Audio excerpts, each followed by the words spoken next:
Hi, it's Angela from Cake Angel and welcome back to my channel. So I've got a really quick food colouring hack for you today that I think will be a game changer for you if you like to use gel food colourings. So let's take a look what I'm talking about. I'm talking about these little bottles of gel colour that you can buy. There's lots of different brands on the market, and when you open them for the first time, they have this little seal on them.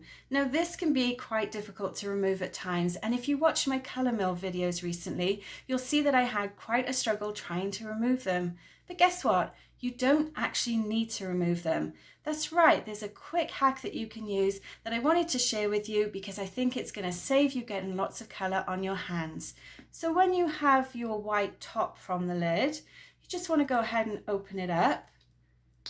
And inside, they have a little piece that sticks out. I'm sure you can guess where I'm going with this, but all you have to do is actually put that little piece on here, press it down, like so. You hear a click, and then take it off, and there you go. We have a hole in the lid, so we don't actually need to peel this off now. And when we screw this back on, it's going to be in the perfect place for your colouring. Let's take a quick look.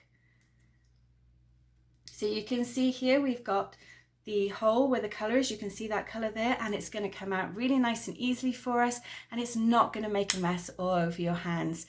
I really hope you found this useful. Let me know in the comments below if you've ever seen this hack before, and also while you're here, why don't you check out my colour mixing videos. I've got a great hack for red icing and also for black icing too, where you don't need to let them rest overnight, so make sure you go and check those out.